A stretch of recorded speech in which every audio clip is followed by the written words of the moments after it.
Appreciate it. Good to be here. Doug, Brian, thanks for joining me. Excited for the discussion today. Just a quick intro. I'm Justin McDonald. As Laura said, I'm the co-founder and CEO of Saleo.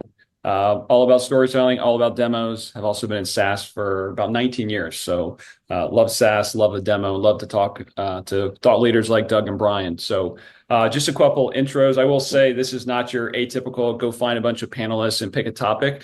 These are two gentlemen that love storytelling, that know it well, that practice it, that lead it. Doug has been in SaaS for a long time, a big thought leader in the sales space, was literally the chief storytelling officer at Box. So he has a few things to say about storytelling. Of course, came from Salesforce as well as Brian. I think there may have been some overlap with both of them at Salesforce. And then Brian Cotter, the SVP at Seismic, a customer, a friend of ours, and literally invented a concept called storytelling labs, which they implement and execute at Seismic. So this is a really great topic for two gentlemen that know it exceptionally well, and certainly excited to jump into it. So before we do you guys want to say a couple words, say hello? Sure. Well, Doug, good to see you, Doug, again. Justin, thanks for having us. And, being a career pre-sales person, other than 2 years out of college, realizing I was not an AE, it's always been about the art of being able to visually present their future on your platform. And that I've always kind of looked at storytelling as a way to connect with people, especially when we work in technology, where it's not always easily to understand and follow the impact and the outcome that you can drive with it. So for me, my whole career has been trying to figure out different ways to actually connect with the audience, articulate, the value prop, walk them through based upon where they are in the sales cycle, so they could actually embrace what the offering has as far as how it could solve problems, but also more importantly, how could they actually realize value over time and accomplish their objectives. So everything we do is all about connecting with people these days, and storytelling is a major vehicle. Love it. Thank you, Brian. I Doug? mean, you kind of nailed that, Brian. I mean, look, at the end of the day, storytelling is a form of communication, and in fact, it's the oldest form of communication that we have. If you even think of like what they were drawing on the caves way back in the day, they used like 4 visuals to tell a story of hundreds of years, and it's like it's how we communicate naturally. But we were talking about this beforehand, but it's so weird. We get to work and all of a sudden it's like we feel like we need to speak in fragments and bullets and maybe, I don't know what, like I want to say Twitter, but I guess that makes me old. The X language, which is like only 140 characters. The reality, the truth is like we need to get back to this art and to this form factor of communicating, because it's the easiest way for us as listeners to understand, to connect, and to digest the information. And unfortunately, when we all sell technical products, we get too lost in the myriad of details and features, and we lose sight of the fact that we're actually a human being having a conversation with another human being. And so this clearly is a subject that is near and dear to my heart. It's something that I've been involved in well before I got into technology, just as an FYI, because I am an actor. I'm actually a professionally trained actor. I went to acting school in San Francisco. And the truth is when you think about acting, fundamentally what you're really trying to do is tell the story of the character that you are supposed to identify and understand. And it's difficult, but you're communicating, right? Ultimately, you're trying to elicit a positive response from the audience. And if you think about that, that's really what we're trying to do with our customers and our prospects, is elicit a response that says, oh yeah, I get that. Because you know what, when you're on the receiving end, and Justin and Brian, I'm sure you experience this often, when you're on the receiving end of someone trying to sell to you, especially if it's something technical, you're also thinking about like, 1, how do I get other people on board? And 2, how do I articulate what this product is and does and what value it's going to deliver to us in our business and what problem it's going to help us to solve? And then 3, of course, how do I get comfortable with switching from what I was doing to now using something totally different? And those are all challenges that we as buyers have to overcome using story form in your communication, not all of your communication, but in your communication makes it a lot easier for us to capture and understand. Yep, I love it, Doug. I totally agree. Very good. Well, great. Well, Laura, do you want to go to the next slide and we'll jump into this? We got an action-packed agenda. The way these guys expound upon good thoughts and ideas, we'll probably get through 75% of it, but it'll be a great 75%. So excited to jump in. Doug, to kind of piggyback off what you said of, it's very easy for sales, pre-sales folks to get wrapped up in the technical details, the constructs, right? And I think with, post COVID, and Brian and I have talked about this, several times over the years, the world's changed. It's very different, right? I think Zoom and talk about getting wrapped up in the technical and devices, it's very hard to have the human connection. So I think every bit of time that you spend with the buyer, between the seller, is exponentially more important, right? It's higher risk, it's high reward. I think, HubSpot and I think Gartner did a study that basically said, out of 80% of the time buyers spend evaluating, you're only spending, 19 or 20% of that time with them. So selling SaaS is hard. It's always been hard. It's gotten exponentially harder. The storytelling, the human elements really comes into play. And so excited to jump through it.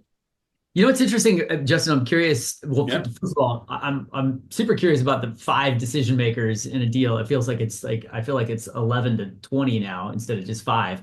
But secondarily, if you think back in your early career, this is I'm dating myself, but back like in the field when you'd go into an office and you have meetings in person and face to face, which I fundamentally believe we're going to kind of move back to again because we miss a lot of that. But what was interesting is like it kind of became, I felt like it was more natural to do that, to be storytelling or to do storytelling, to be a storyteller in that context when you're live and in person with a bunch of people, because you're talking about, you end up talking about life and your weekend and like, the story about how you got here and how your plane like almost hit a bird and we like just stuff happens. But all of a sudden we're on Zoom and we're in this virtual world and it feels like, okay, we got to get to it. Right. I'm curious, do y'all feel that way? Like, I don't know, you guys are young, so maybe you were never. Well, I don't know, I'm that young. When I was in SaaS, it was first called ASP, so it wasn't even called SaaS. Yeah, there you So I'm go. dating myself a All little right. bit, but I agree. I mean, I think it's a parallel to the water cooler, right? The water cooler is a time when Yes. people have an opportunity to tell stories, right? Yeah. It's the natural communication, it's the community feel, and so I totally agree. I mean, I do think the world is shifting towards back in office for a reason. I mean, irrespective of productivity, I think people can be productive either, but just the community feel, the culture that can be built, the conversation that can be had, the stories that can be told, right? They're all relevant. They all happen better in a natural in-person setting. And I think there's merit to it.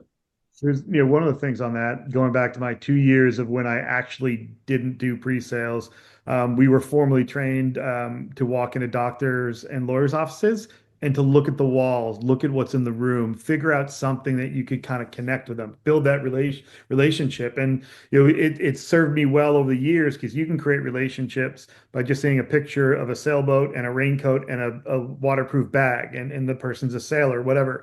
But going into Zoom, you're also training people to like look at the background of that people are in there, but people have different backgrounds. It's harder to get to know them. And Doug, to your point, I think part of storytelling is connecting with your audience at another level and understanding what motivates them and why they're interested in solving the problem. Is it purely a task or is it something that could get them promoted? And so you are right, building relationships. And I do agree with the 5. I actually think there's more of them, but it's kind of like the iceberg. There's 5 people that you're talking to and 20 people underneath that will pop up at any given time. Yep.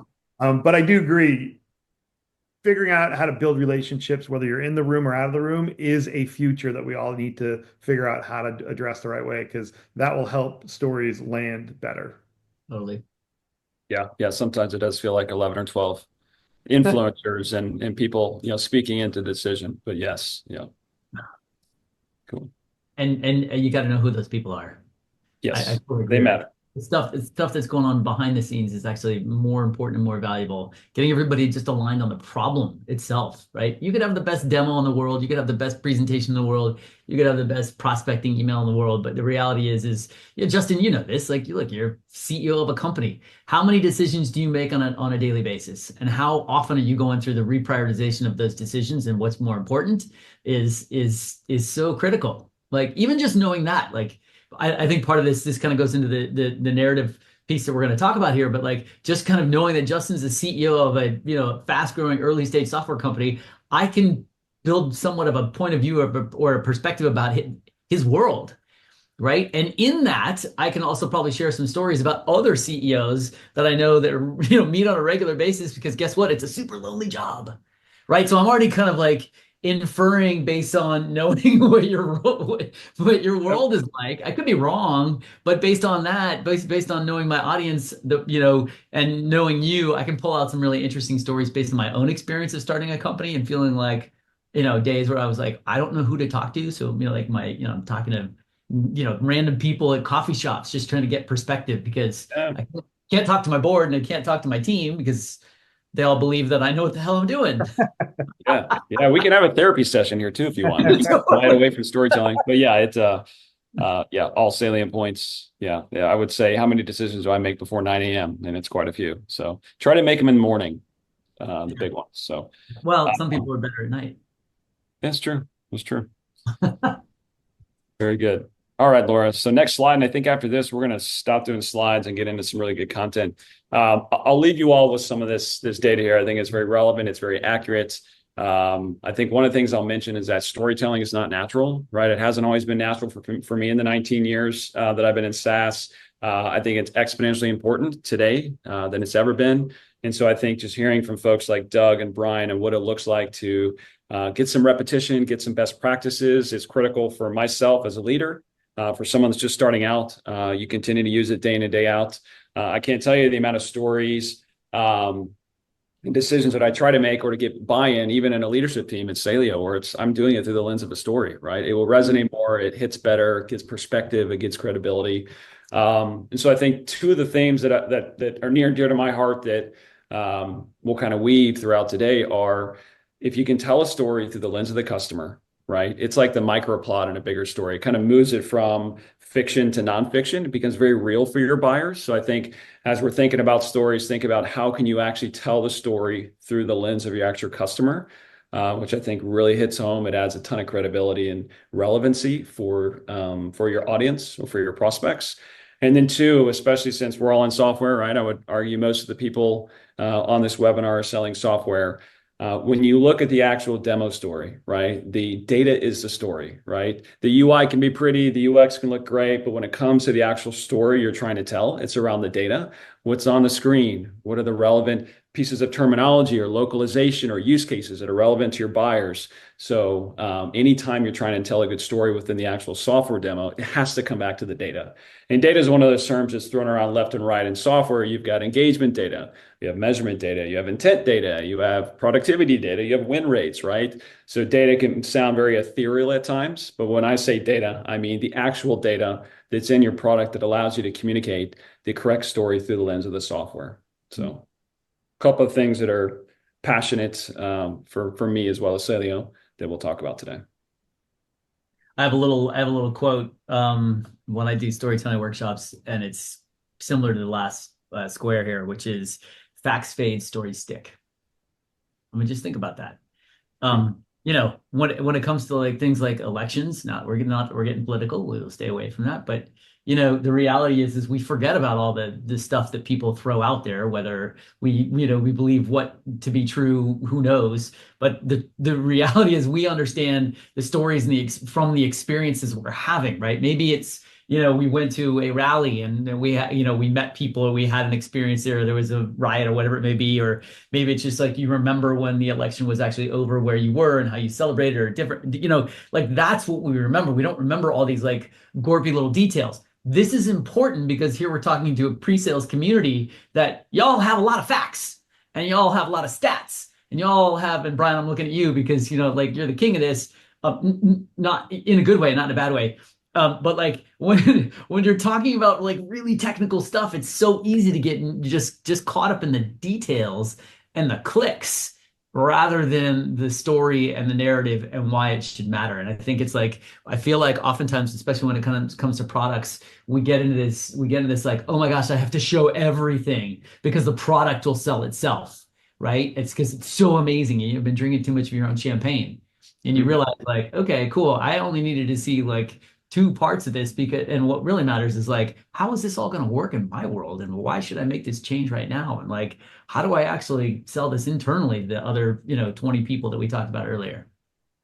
Yeah, Doug, you and I talked about this in the past, but like, I like the facts fade, stories stick. And one of the things that on my team, we talk about a simple formula actually based on, Hollywood, and it's I plus E equals M. If we can learn and share information from each other, we build connections, and those connections open up the doorways to trust, where then we become, more emotionally connected. We understand the motivation of what we're doing at that point in time, and then we become memorable regardless of the tech bit or byte or feature or function. It builds a relationship that says this person is looking out for my best interest. It actually helps elevate and drive the authenticity of why you're there, but it gets away from kind of just showing a bunch of bits and bytes. But Justin, to your point, you also need to walk them down through where they are, their problems or their initiatives, the solution that you're going to present that gets them to the outcome that they want. Because there has to be that buy-in that goes beyond emotion. People buy with emotion, but they justify it with the numbers.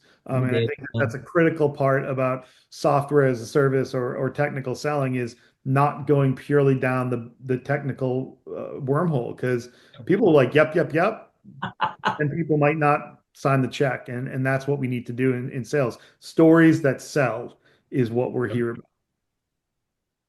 Yes, they do.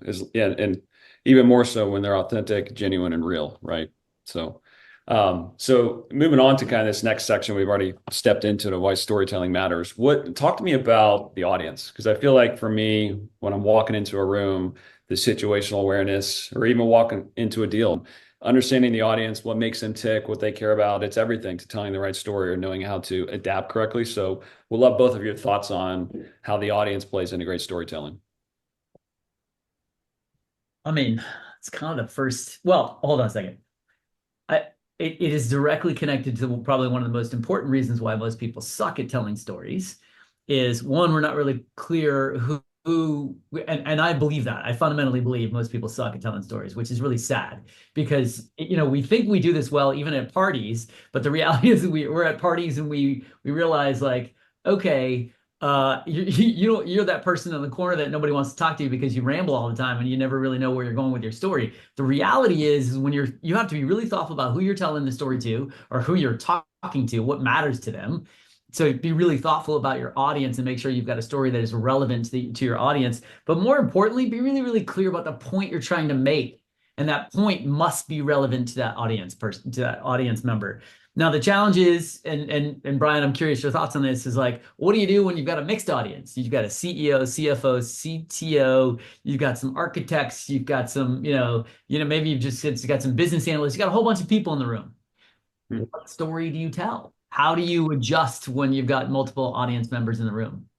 I would argue that's probably the single greatest challenge in storytelling and software sales is multiple audience members that care about different things. So yeah, I'd love to hear Brian's thoughts on this because this is something I see software folks struggle with every single day.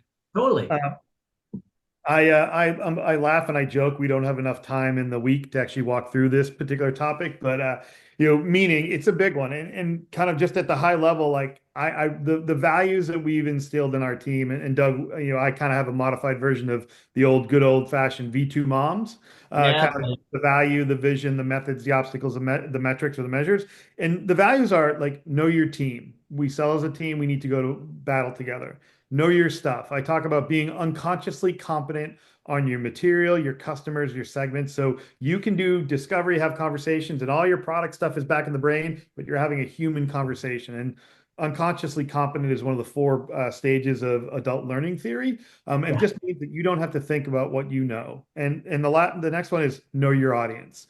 Know who you're walking into the room with, understand as much as humanly possible who you're selling to, who's a champion, who's someone you might have to mitigate. Like I call techie dictators that might take it over. You have to figure out how to just mitigate them versus sell them. And then the last part is know their outcome. Knowing where they want to go is critical. And kind of getting into a room, one of the things that I created was a one pager. So Doug, when I go into a room, I've done the due diligence. I have the confidence. I know my stuff. I have the conviction that I believe it. And I have a superpower called situational fluency. There's not one thing that I can't go and bring it back. I call it the yo-yo kind of approach. Like you're on your thing, you're on your storyline, you go down, you answer it, you come back. And you can completely keep the audience engaged, answering questions, but being able to figure out your audience is figure out when you have to parking lot stuff or when you have to answer a question, Doug, as far as who they are. And the one page that I created for myself, it literally I'm coming in completely prepared. And on the top, it looks like a table. And I literally, whether I know them or not going around, I understand every single person because inevitably you get a C-level person that just drops in and you got to pivot. Hey, Doug, thanks for coming. How long do we have you for? Good. What's the most important thing for you? You know, and you let everybody in that room know that that person needs to kind of hear what they need to hear in the first 5 or 10 minutes that they're there. But you still are going to address the different topics that's important to each one. So by going around that room, and it's called the 4 box, where I basically identify who are the additional people, what are the quotes that they said, what are the areas of the business they're trying to fix, and how I can actually insert that into my original flow. So going in, being prepared, understanding your team, your stuff, your audience, and your outcomes, then by at least taking a couple of minutes in the front to kind of know what has changed gives you the ability to kind of deploy that situational fluency. Easier said than done. And one thing I've realized is doing this for as long as I have, some of this stuff is literally just, if something I do, and you need to look at like you and your teams and the different people in your the sales organizations to help level them up, because a lot of these things are just experience and getting involved in and practicing it. Yeah. Yeah. And I love the concept of situational fluency. I think that's something that everyone needs to adopt. I think along with that, though, Justin, to the original question about kind of like audience and how important they are, there's two things that are really that I want people to take away from this. One, not only situational fluency, but two, it's like fundamentally what we need is so hey, marketers, if you're listening, this is on you right now. You need to sit down and build a story library for your teams. Help them understand what stories they should be able to tell by persona and by stage, because you're typically talking to the same personas, the same similar audience members over and over and over again. So you should have some stories already kind of built out that they should be able to tell quickly at the drop of a hat. And then reps, SEs, AEs, that's on you to know those stories, because you got to have them at your fingertips. Secondarily, I think it's also really important just to know that like here, I know part of this is a discovery conversation, but I think it's also really easy for you to go in with a hypothesis about someone's role, their world, and what they're likely trying to accomplish, because again, you talk to the same personas on a fairly regular basis. And with that hypothesis, you can actually develop a storyline. Right. So based on your hypothesis, you can develop a series of stories that are aligned with that hypothesis. By the way, the hypothesis doesn't have to be right. It just demonstrates that you actually, put a little effort into this. You gave a shit and you kind of put yourself in their shoes to try and determine what you thought was important, what problem they're trying to solve, because you've heard it and seen it before. And then based on that hypothesis, guess what? You now have a slew of stories that you can tell in that moment. And when you have stories, kind of at your fingertips, it starts to feel more natural. The one thing that I think is also really important from this conversation is like everyone needs to become better at storytelling, but I will never tell you that storytelling is a way in which you communicate 24/7, because that's just weird. Like you got to know how to get into and out of a story. Right? You got to know when's a good opportunity to tell a story, and when's a good opportunity just to spew out some data points, some facts, right? Yep. Yeah, I think just to auger in on that, because just combining the concept of situational fluency with being in story, when to break out with audience members that may change. And to Brian's point, the CEO or the leader may pop in midway through, right? So I think the reps that have done it the best that I've seen in my career are those that have the fluency to know when to break out, to address the actual people that have different stakeholders, the different interests that have popped in, to be able to break out of the story, recognize them, drive engagement, and then come right back to it. So I think just the fluency and then the clock speed, right? Those are the fluency and the clock speed to be able to pick up on it, know when to pull an audible, know when to pivot, and know when to get back in and re-engage. So I think it's a hard skill set to learn, but something everyone should try to double click on. On know your audience, and kind of if a CEO or a C-level person showed up either in the beginning of the meeting or the middle of the meeting, I've seen it a couple of times where the sales team was in there and someone walks in, or we're going around the table and the question is like, "Oh, so Doug, what do you do?" And they're like, "Oh, I'm the CEO." So That's rough.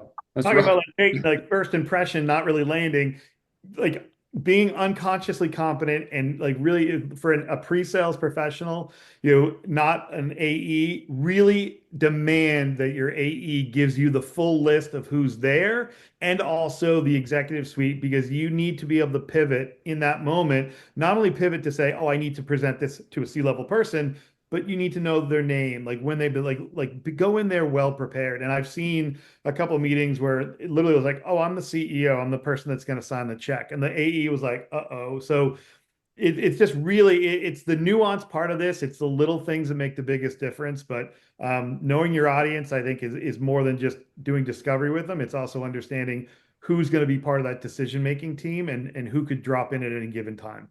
Yeah. Yeah.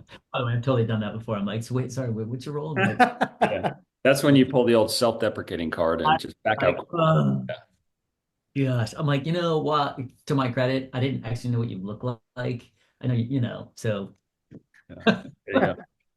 Well, speaking of discovery, and Doug, I know you have some thoughts on this. It may not be what you think, right? And I think it's changed in this world of buyer enablement and just the information that people have access to, the time that you have with the buyer. So let's talk about discovery, what that looks like traditionally, as well as maybe what it looked like now, like in the actual sales process of along the way, and maybe not as deep initially, but done sequentially and with a different approach. So we'll love both of your thoughts on this. And Doug, I know you had some really good insights on one of our calls prior that I'd love to hear. Yeah, if y'all know me, you know that I'm like so anti-discovery. It's kind of funny. And it feels like I'm sure everyone's gonna be like, wait, what that doesn't make any sense. But it really does, because look, at the end of the day, discovery is so much more for you, the seller, than it is for me, the buyer, that it's something that we just have to be really careful about. This is why I have some strong kind of quite provocative thoughts about it. I think, first of all, a lot of people suck at it because you view it as just a laundry list of questions that you need to go ask in order to validate whether or not there's a real opportunity, or whether or not we should continue to have a conversation. I'm cool with that. But you know what? You put way too much work and onus on the buyer in this process than you do than you own yourself. And this is what I mean. Discovery to me is trying to help us to understand, like, okay, is there a real problem here? Do we understand the depth of the problem? Is it something that we could potentially solve? Because, the truth is we may not actually be the right fit for you, because I don't even know if we can really solve your problem, because we're not really aware of the problem itself in your words that we're trying to solve. My whole thesis is discovery should be about building a hypothesis and a point of view. This is not rocket science, something that's been talked about for a long time. I call this hypothesis selling. But your job as a rep is to go into every conversation with a hypothesis about the situation, about the person, about what problem they may be experiencing, what they're really trying to solve, and what value means to them. Because the truth is, you talk to people like this all the time. And so discovery shouldn't feel like this Spanish Inquisition. So you should never, ever, That's good. That's good. There's certain words out there that just give me, it's like writing on a chalkboard. It's like, tell me about. No, I'm not going to tell you anything. You tell me. You tell me what you think, and my job is to validate or refute that. I don't want to tell you anything, because I got enough shit on my plate to think about. The last thing I want to do is just answer a bunch of questions that you just have in this list that you need to ask in order to validate whether or not there's a real opportunity. GFY, you selfish son of a bitch. Yeah, boy, you're upsetting some sales managers out there, Doug. That's a discovery. That's right. It's all right. No, I think there's some really good points in there. I mean, Justin, if you're buying software, Brian, you guys buy software. You guys get down. You guys have, sellers sell to you. Like, what do you want to hear from them? Why do you think so often as buyers we say, show me a demo? Just give me the pitch. Why? Because I don't want to go through this whole narrative, not even a narrative, it's this script that you have, which is like, here are all the questions I need to ask. No. Yeah. I've already thought about this. Just show me what you got, because I'm going to put it all together in my own mind. Yeah, I think something that you said about coming in with a hypothesis, I've seen it done really well. It was called something different, but you're essentially reinforcing your hypothesis throughout the journey to get further buy-in, right? It's repetition of our assumptions of what we know about you, right? And you continue to get buy-in from your buying committee, from those 5 to 11 particular stakeholders on the buyer or customer side. So I think it's continued reinforcement of the hypothesis as well that really drives a consistent narrative internally, because you have less control internal. You don't know what the buyer's talking about, right? You don't know who has the most amount of power or the most amount of influence. So continuing to reinforce, reiterate what that particular hypothesis is important. So I agree with Doug, and going back to the word discovery, what does it really mean? I mean, 25 years ago, I worked at BMC. The seller owned the whole process, and if you wanted to buy anything, you had to call them, and we would say we're coming in for 2 hours, and we didn't have the internet or access to the information to do. I mean, how many sales reps do you know that went to the library and did research? Like, we're barely getting them to, like, go on the computer and use generative AI with prompts to do some stuff. And I'm joking, and I have a tendency to have the Irish gene in me of humor, but the reality is discovery has changed from 1999 till today, and it's because of the access of information. Justin, you've heard me talk about this a lot. The pandemic created nothing but accelerated everything. And really what that means, the buyers are in control of their own journey. They want it when they want it. They want it where they want it. They want it digital. And you as a group need to kind of reimagine how you're going to engage with that buyer. But the second part is generative AI, like, and kind of the last 5 years since the pandemic has literally created Albert Einstein out of every one of our buyers. To your point, Doug, they're smarter, and they're not smarter like they've done more research. Like, they know their problems better, if not better than you do yourself. So when we kind of look at that, I really do believe we have access to technology, we have access to information, we have access to come to the table with a point of view, or what I call a brush fire. You might not know everything, but you need to earn the right to either politely validate their thinking or politely challenge their thinking. And the reason why I bring that up is, I've had two hip replacements in my young life, and three hip surgeries in 4 years. When I went into the doctor, I could basically go in saying, I went to WebMD, I need a hip replacement Thursday, the lateral incision, we good to go. The doctor's going to be like, no way. He's going to go through the medical history, the physical exam, some blood work, put me in a machine, and come back with a point of view. The reality is, the world we live in sales, you have a lot of buyers that are doing research on WebMD and coming to you and saying, I want to fix this. I've yet to see one buyer going in and saying, I've solved the problem for $100,000 and learn to where they spend $1 million. The art of sales is in each one of us, where we need to figure out new ways, to Doug's point, to understand their business as good, if not better, than they know themselves, because we're the experts. We need to guide them through. It starts with a hypothesis, and you can do 85% of your research before you even meet with one person from that company. So discovery is still needed. But when I say discovery, it's understanding the world that your buyers are in and how you could help solve it. The techniques and the tools that we have are very different, and our buyers are just more evolved. Like, the B2C world is coming into the B2B enterprise selling space, and we need to adapt to that. So on that front, I do agree with Doug. We need to rethink, reimagine this. And I don't think discovery is an interrogation where you go in and you just fire questions. You got to earn the right for them to share information with you. Totally, totally. By the way, an important word that is, I'm a weird linguist at heart. That's funny because I can't even say it. Ironic, yeah, ironic. The irony there is hilarious. Yeah. The really, really important word in this whole exercise is the word might. Because the last thing I need you to do is to come into me and my world and say, oh, I know what your world is like. No, you don't. You have no idea. You have a perspective and you have a point of view based on talking to other people like me, but you don't really know what's going on in my world. And so it's important to use that word in the conversation, in the context of having this, what I would call this, this business discussion is like, so Justin, as I was thinking about this conversation, it led me to kind of consider some of the other CEOs at early stage software companies that I've spoken to. And, it got me thinking that your world might be pretty similar to theirs. Let me kind of paint a picture of some of the things that they've shared with me that they've struggled with that I think you might also kind of have, that might be a similar challenge. All it does is it deflates the defense mechanism that we immediately feel as buyers when you start, kind of talking at us. Yes, agreed. And that was well said, by the way. It was good. Yeah. Right, I'm taking something away.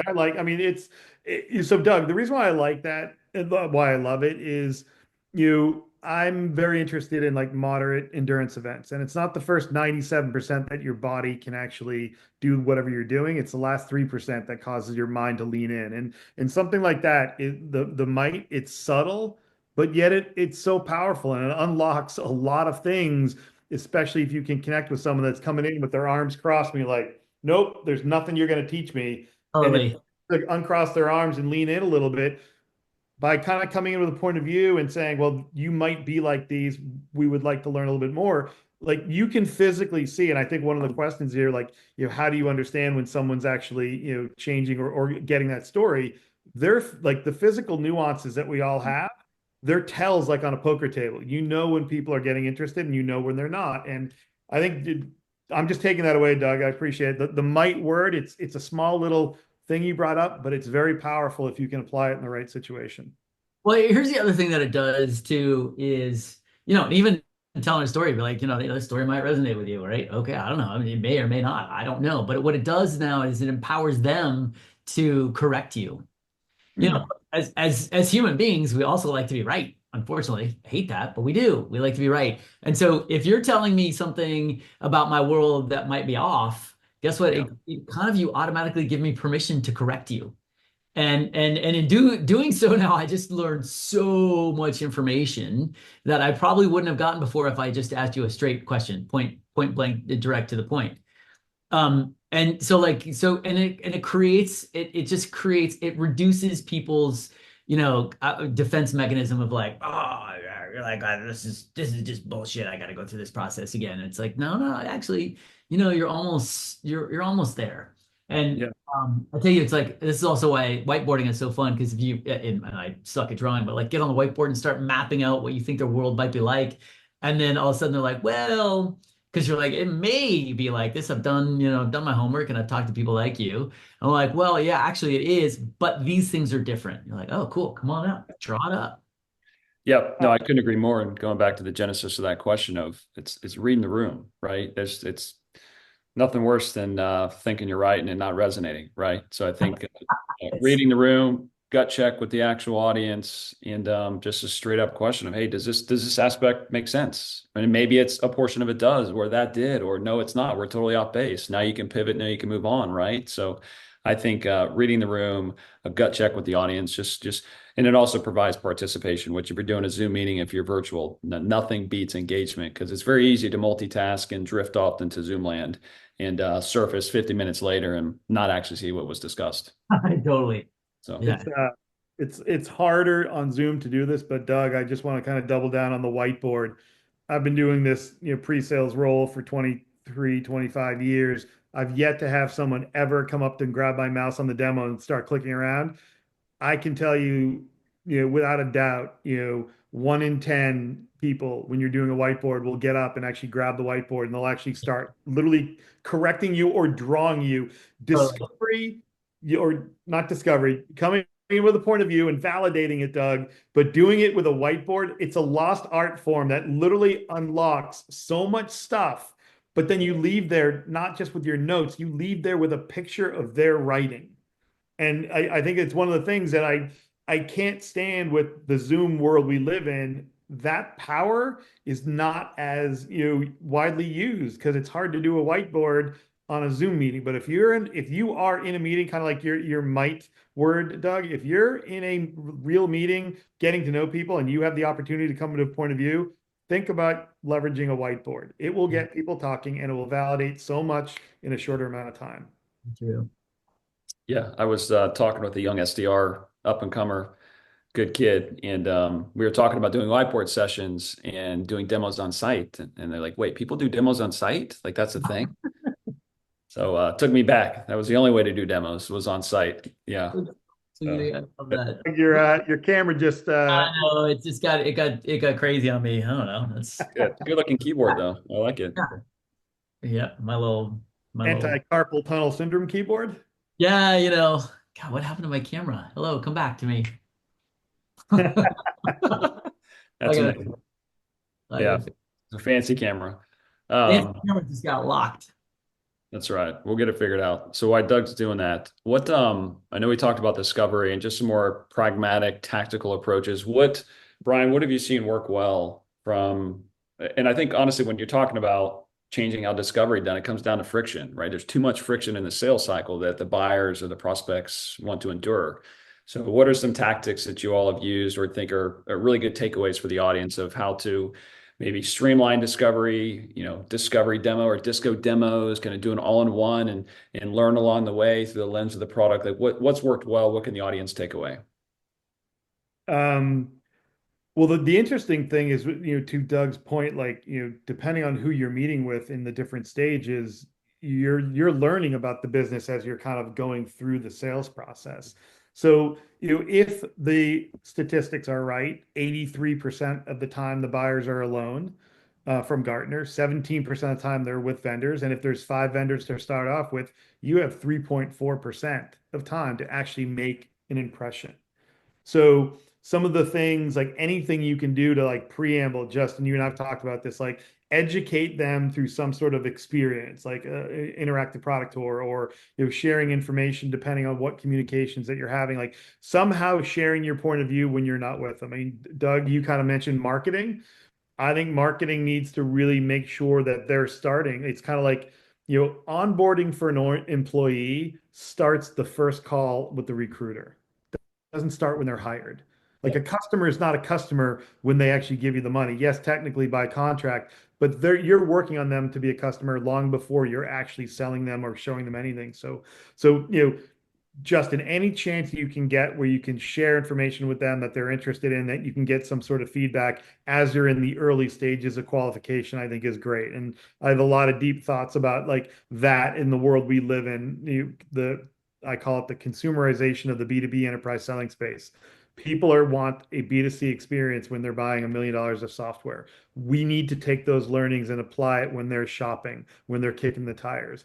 Once you get to them, to Doug's point, you have to be prepared. Preparation is everything. Preparation isn't discovery. Preparation is your stuff before you go in there, which will unlock so many different things. The end point of a proper preparation, to Doug's point, you have a point of view or a hypothesis that you can come in, and you need to have in your quiver. You have to have multiple arrows. Like, can I do this for a conversation? Can I actually do a whiteboard? Do I actually need to do a discovery demo? And the problem with a discovery demo, it's like you're tight roping a razor blade. You go too far left or right, you're going to get cut, and you will be in the weeds that you can never pull yourself back up.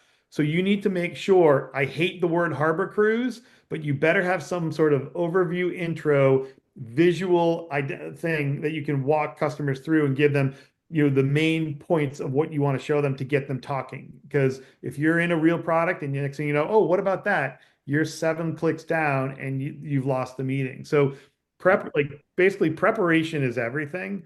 Going in with a couple of different quivers or arrows in your quiver that you can use to get them talking, but also knowing your audience. You should be able to understand before you're going in there your audience and what might be important to them. So you're coming Well in. done, Brian. Well done. There it is. Yep. Well, and the other part is, even in this meeting with us, I'm taking notes. I'm learning. I'm adapting, and that's the situational fluency. Is if you're prepared, you have a couple of different tools or arrows you could use, and you have that situational fluency. And all this is, in my opinion, is just putting in the work. Like, practice the way you want to play and be prepared for something going sideways. Yeah, and speaking of audibles here, I'll just read John Laporte. He just asked a question I think is a very astute question. People confuse discovery with scoping of the solution. Where do you draw the line, and do you draw the line? And boy, just thinking back to some really complex enterprise selling I've done in the years, that really, really thoughtful question. And I would say, and we'll love your guys' thoughts on this. I don't think discovery ever ends. Like, I think that process never ends. Scoping of the solution obviously can end at some point, but yeah, I don't think discovery ever ends. I think you're constantly learning. I think you're constantly asking questions. I think you're constantly pivoting and adapting and understanding. So, not sure what you guys think. I agree with you 1,000% on that. Discovery to scoping is a slippery slope, but also, Doug, love to get your take on this. The world I live in, don't confuse selling with implementing. There's a point in time that you actually have to show them the value. So they're like, I trust you. then you get into the details, you prove that trust, and then you can sell more. But like I've seen many times where we get into discovery, like we're implementing, and we're actually doing a dissection, and we've completely missed the point of they're trying to solve a problem. They're not trying to figure out how it all works. But I mean, I think Don asked a really interesting question, which is, so like, what is scoping? To me, scoping is like, can we just like get through kind of some technical component, some technical questions so we can determine whether or not this is actually something we can do. This is something we can actually solve. This is something we can actually help with. I feel like that's kind of, I kind of put scoping under kind of like assessing, right? Whether or not this is actually something that's a good fit for us, because it may not be. And I don't want to sell somebody something that's actually not a really good fit, because we're going to feel it downstream with churn. And as a former investor, like, churn is not good. We don't like churn. As sellers, we're like, who cares? We'll throw it over the fence. They'll figure it out. But but to the point of discovery, this is why I don't like the word, because it's like it's just having a business conversation. In conversations, what do? We ask questions of people, and then we share information. It's like a two-way dialogue, and it is ongoing. You're always looking to learn more with the different people that you're talking to, right? And so that's why, like, if you create scoping as like, this is a single point in time, we're going to answer a series of questions, and then discovery is something that's just going to continuously happen. It's kind of how I think about it.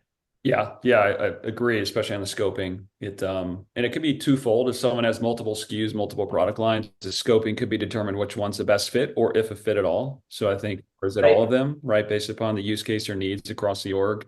But I've seen some traps laid as well when you've got very astute or technical buyers that are forcing your hand to go far too deep to implement the product before they've ever bought it.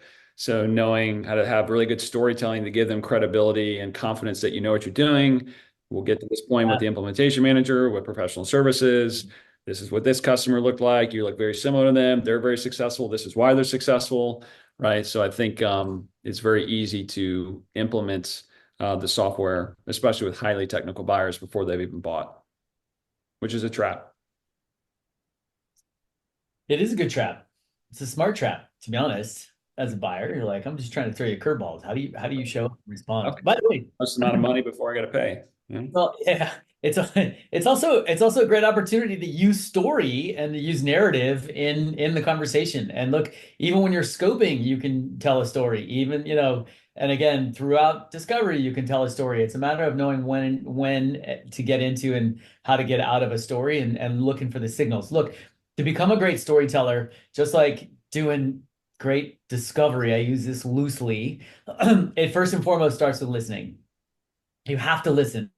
You have to be paying attention. To Brian's point, taking notes, making sure you've done your homework, you've thought ahead of like, who's going to be in the room, who might show up, what do we think are we trying to accomplish, what might be important to everybody in the room, what's our objective, right?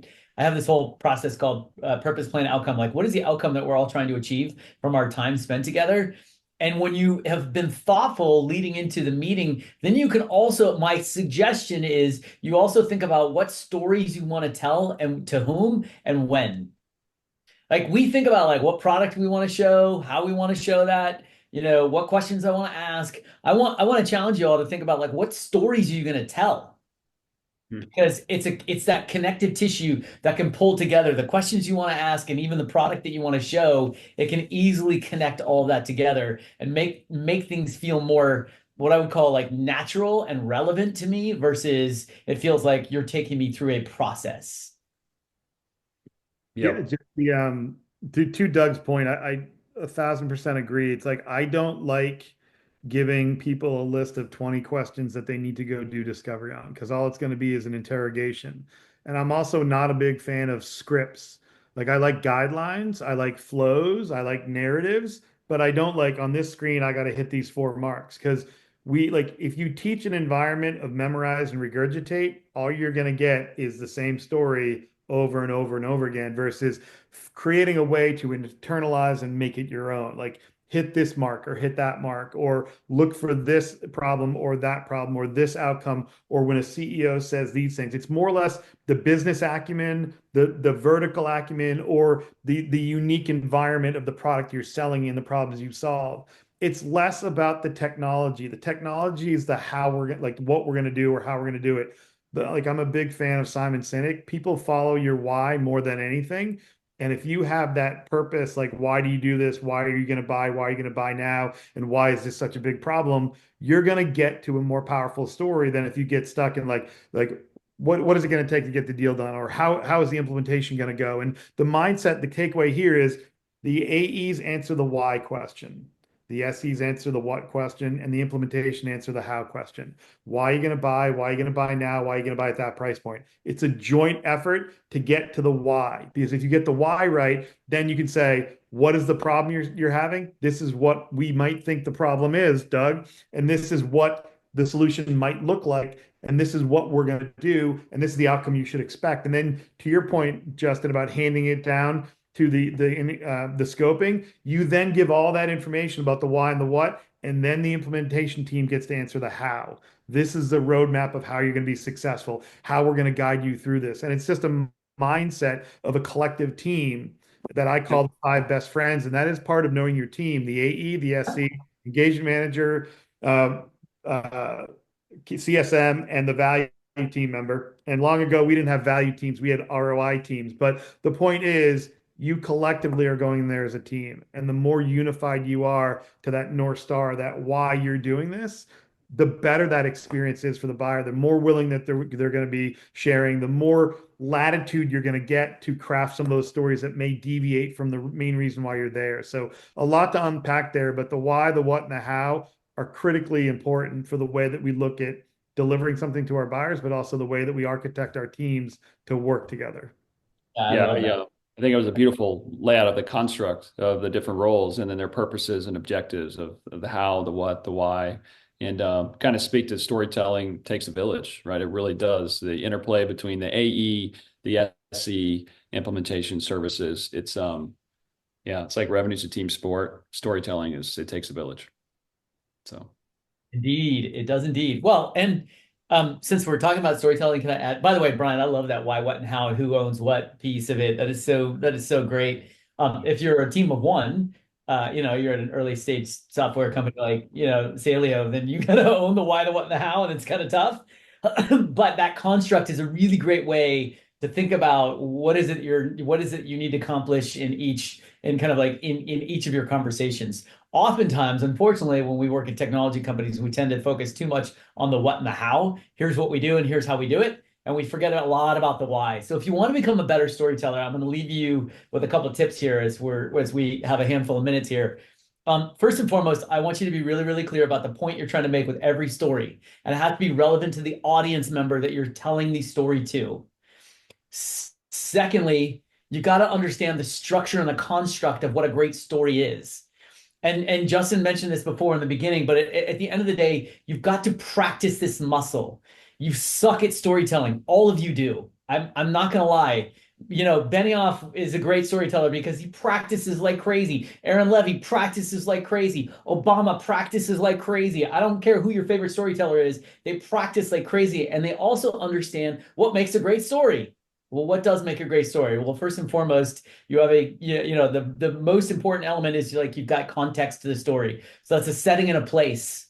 So if you're going to tell a story, you got to start somewhere. Well, oftentimes we just launch into the story. By the way, tip, don't ever say, let me tell you a story. Who the hell cares? Just launch into the story.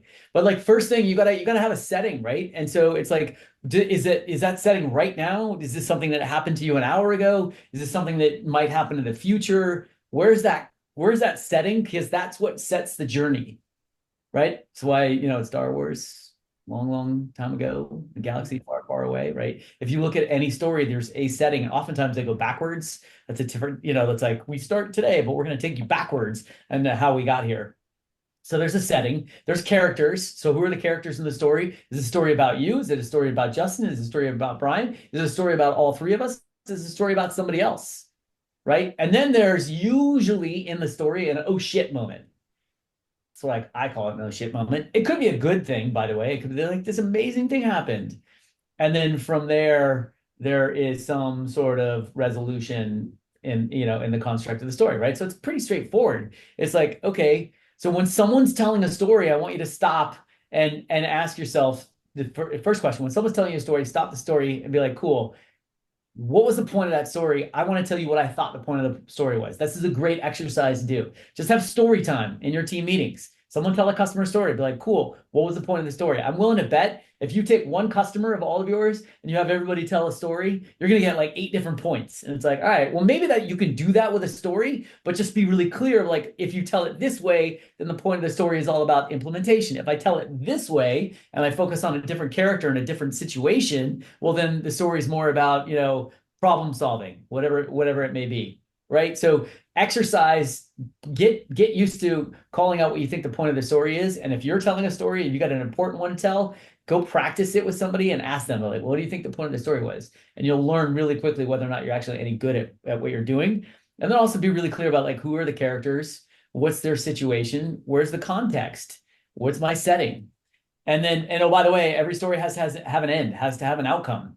And so don't forget that. Oftentimes when someone's telling you the story and then they deviate, because we all have ADD, at least I do. And then they deviate and they go into another story. You're like, well, what happened where'd we go? And then they go into another story and then another story. And you're like, all right, this is fun for my ADD brain, because this is really active, but I don't know, we're not. You left them hanging a few too many times. Yeah. Yeah. Squirrel. What? So, like, I think at the end of the day, it just takes practice, right? And becoming more acutely aware of what is actually a story and what is just a sequence of events. It's a very, very, very acute difference. Sequence of events is what we typically talk in. This happened, this happened, this happened, this happened, this happened. Or a whole bunch of facts. Here's what we do, here's what we do, here's what we do, here's what we do. Like, all right, well, that's not easy for me as the listener to really remember. Yeah, I agree with you. I mean, there's so many different kind of story formats, outlines, and the way you should do it, like the Star Wars, the Disney, many different ways to do it. And one thing I definitely want to just highlight is, Doug kind of touched on it.